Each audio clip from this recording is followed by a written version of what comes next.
Welcome all to the Coleman Report Live, April 10th edition. We've got Lance Sexton, Chris Hearn, and on the line we have Bob Judge. And Bob's going to give us a quick update on the secondary market. So Bob, why don't you tell us a little bit about that?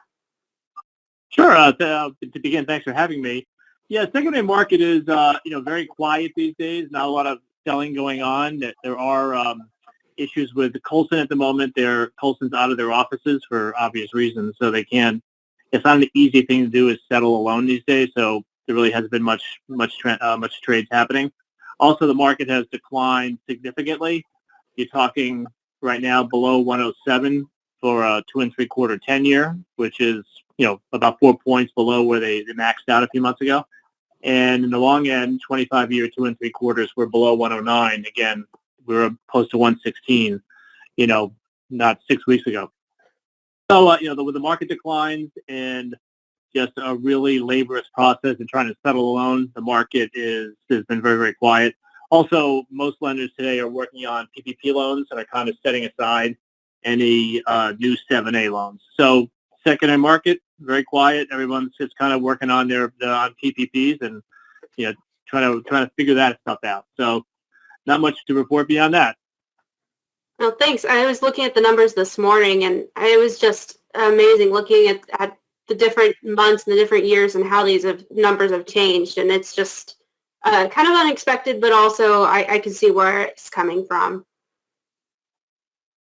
Yeah, you don't know where prepayments are headed, specifically defaults. Are they going to really rise, much like they did during the credit crisis? How much that can impact things. Also, with Coleman being out, it's pretty much impossible to pool a loan. So pool assemblers aren't looking to buy loans and with an open-ended time frame as far as pooling. So between logistical problems and uncertainty, the easiest thing to do is just keep lowering the price. So that's where we are right now. Right.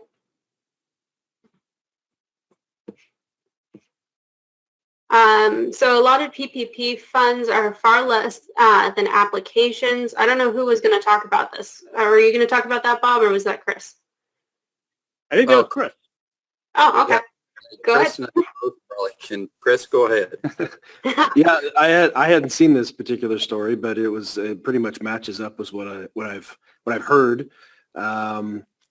It's not surprising. I mean, earlier this week, we had some guidance from SBA district offices to not close and disperse PPP loans yet because the closing and disbursement guidance was not officially released. And then we got partial guidance Tuesday night.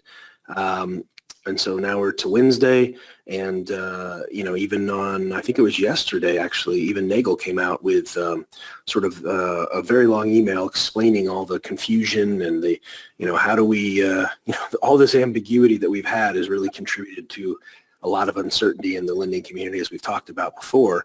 So I think there's probably, last time I looked at the ticker, that's what I've decided to call it, which was yesterday, which I think was 110 billion. I'm not sure what it is today, particularly that it's Good Friday, but that's still slightly less than a third of the total allocation. So I think, it's remarkably large numbers, of course, but in the grand scheme of things, as we were talking right before we came on air, it should last a little while. I'm not suggesting we shouldn't do the additional lending authority, the additional appropriations that was attempted to be passed yesterday in the Senate, yesterday morning in the Senate. It got struck down, but I think it'll probably get passed. My guess is next week. I actually don't think there's really any question that it's going to get passed. It's just a function if they put the hospital funds in there that the Democrats wanted, and then you'll have a $600 billion, which is 20 times. What SBA has ever done in 1 year. And it's not even in 1 year, it's 8.5 months. So I fully expect that funds will be flowing more regularly out of lenders next week.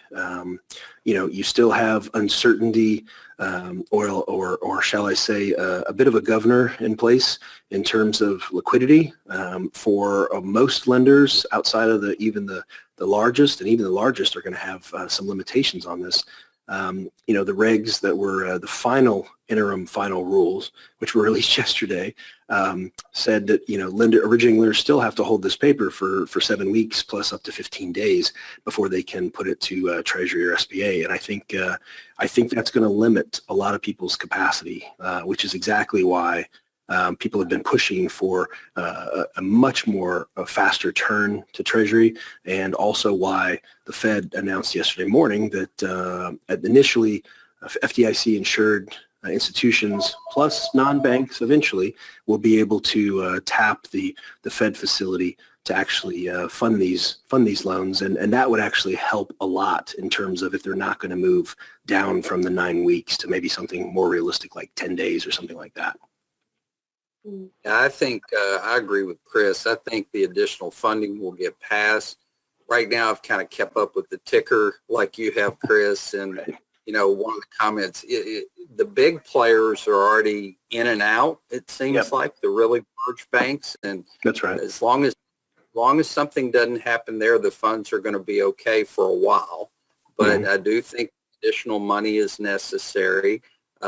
Just from my bank's pipeline of PPP loans, we'll run through and process, and it fills right back up as fast as we can process deals. Sure. And we've got a huge team working on it.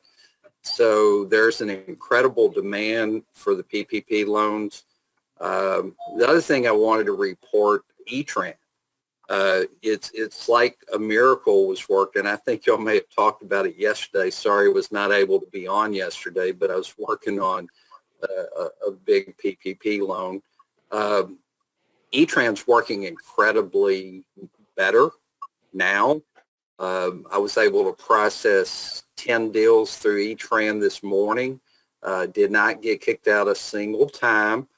I had the same experience yesterday with E-Tran. So E-Tran seems to be functioning significantly better, which was one of the holdups in getting deals done. I'm pretty excited about it. I want the additional funding, and it's great to be helping small businesses throughout the country. Yep, absolutely. Everything you're saying is just what I've been reading about and what I'm hearing from all of my sources. It's just, the thing is there are some banks and lending institutions that are doing quite well with this, and others that are, still struggling to understand all the rules and regulations. And so there's a discrepancy there. Or who just don't want to participate at all, frankly. Right. There's particularly, and I think this is in some ways kind of wise. I mean, there's a lot of potentially participating lenders out there, particularly on the lower end of the spectrum, in terms of asset size and whatnot, who just they're not going to mess with this. They don't want to enter the melee like a lot of the rest of us. And in some respects, I got to tell you, after the last 3 weeks, I kind of don't blame them in some respects, but because it's a little hectic, a little pressure filled, but that's fine. And a lot of banks, of course, are requiring you to have the borrowers to have a depository relationship and or even a loan relationship, commercial loan relationship, in order to do this. A lot of us non-bank lenders, obviously we don't, and even the non-bank fintechs haven't really come into this yet. So that is the next game changer, perhaps upcoming once they sort out their capacity matters, so they can do this. They have the technology that the banks don't necessarily, but the banks obviously have somewhat of capacity, not enough, and certainly not enough to do this entire program as advertised right now. But the banks are catching up with the technology side with the capacity, and so this is kind of the the different variables that are going on in terms of the adoption. And I agree with what you're saying, Chris. Small community banks probably are going to. I mean, they'll be able to do the PPP loans, but our bank, for instance, our institution's large enough to have a lot of technology support and development of systems, which has helped us. And of course, liquidity becomes an important issue. That's right. Some smaller institutions, but guys, it's parts of PPP is, for instance, the E-Tran. The first day, Chris, first loan I did, Chris, took me almost an hour and a half to get it through E-Tran. It should Yeah. not take anywhere close to that, but No. I got kicked out 15 times. Yeah. I started a loan, guys, about 45 minutes ago.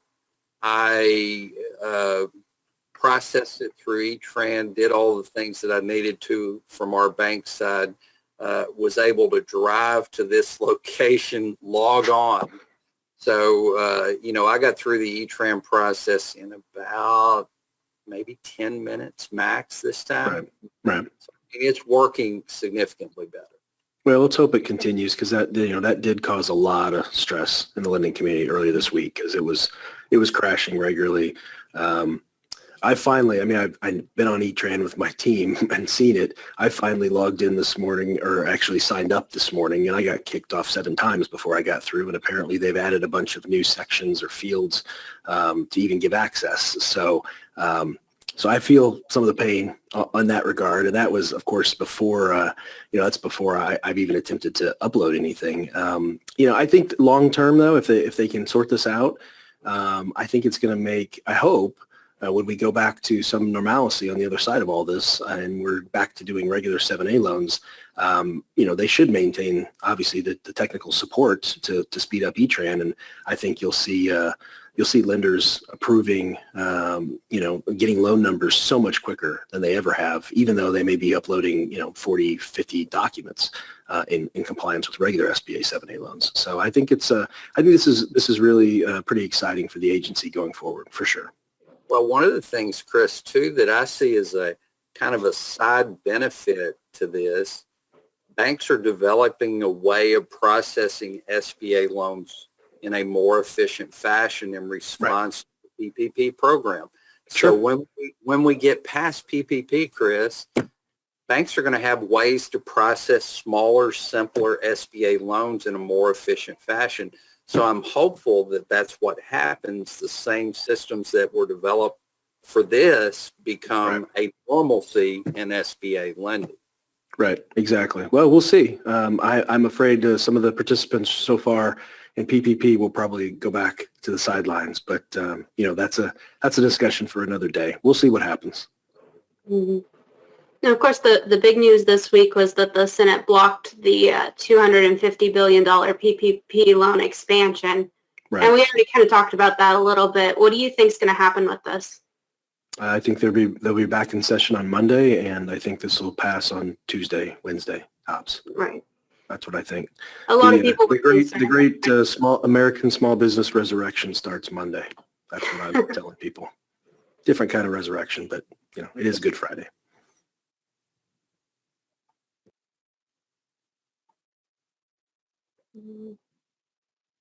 Oh, Fraud Friday this week. I've kind of been looking at some of the fraud stuff, trying to make it more interesting with everything that's going on. I think it's a lot of fun to look at the more dramatic types of cases right now, because it's just something to get away from everything else. So this particular case was Outcome Health, which is an organization that creates screens for doctors' offices, and the screens present advertising for pharmaceuticals and for doctors and things like that. And they were recently indicted for $1 billion worth of fraud. And what was happening was these 4 executives were doing quite well in the industry. They were well known. The CEO was making the Forbes list of wealthiest 400 wealthiest men or something like that. And they were doing quite well. And the thing was that they were telling their clients that they were doing more advertising than they claimed that, or they were doing more advertising than they really were.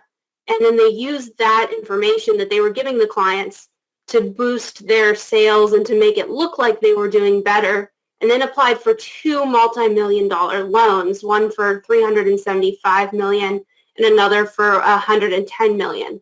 And then they also went to their investors and requested a capital raise of $487 million. So they in total, it's about $1 billion worth of money that they convinced their investors and their lenders to give them based on all of these false advertising claims that they had been, doing these advertising campaigns in these offices that they weren't. And eventually it came out, I believe the New York Times or one of the larger news papers got a hold of some information that possibly the information that they were giving investors was wrong.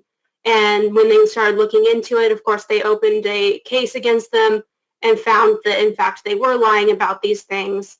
And that case is now pending in court. And obviously, it will be, the final trial will be probably a little later than expected because of everything that's going on right now. Wow. So, Good Chris, chunk of change to fraud people on. hey, Chris, Still just bills your in comparison to PPP total. Yes, sir. I'm sorry. personal opinion, Chris, is Katie going to be incredibly busy in the coming years with PPP fraud? I think so. I believe so. Yeah. What do you think? Because I get this question a lot, Lance. My estimation is I think probably somewhere between 70 and 80% of the loans will be forgiven under the calculations, and because it's not that difficult to submit the documents, it's been pretty clear what you got to submit. I think probably could be upwards of 10% or more are just going to be outright defaults. Businesses going under, and then the difference is going to be these little pieces, the tails on these that'll just go for 2 years at 1%, which is a remarkable cost of capital for the business owner. That's my prediction. It is a remarkable cost of capital, but the thing I've noticed while processing these deals, they better keep, and this is something I'm cautioning customers, you need to keep your documentation proper, get forgiven, because some of the larger PPP loans amortized over 18 months because that's how you're going to amortize it. It's 6 months of full payment deferral. Some of those payments are very large. So it's important to be clear with your customer on a PPP loan what the requirements are for forgiveness and how they're supposed to spend the money. I've heard that a lot of banks are requiring PPP recipients to open a separate bank account. I've heard that a lot. Yep. For funding and for spending. And I think that's a smart call because you want to give them the tool to be successful in getting forgiveness. And I agree with you, Chris, probably 75, 80% of these, they'll have the documentation, get forgiveness. The question is, how will the other 20% be handled? Right, exactly. Well, we're going to find out because a lot of them are going to get done. Yep, absolutely. Well, we have our online training on April 15th. This is going to be on submitting and funding PPP loans, and this will be a great opportunity to learn more about that. If you're confused about what's going on, like many of us are, this is a great training opportunity. And I would highly recommend it. Absolutely. And if you have any questions, of course, you can send them to Bob, Lance, or Joseph. And we're trying our best to get back to you about a lot of those. We're getting a lot of questions right now. And of course, the SBA just recently gave us that spreadsheet with a lot of questions and answers. So if you have a question, kind of check there and see if there's the answer there first. And then, of course, we'll try to get back to you either in the Coleman Report Live or email you. Guys, good luck. Good luck with your processing of PPP loans. It's like a wild rodeo right now, Chris. Yep, it sure is. All right, everybody. Hair's going to get grayer. Thank you. Exactly. Have a good weekend.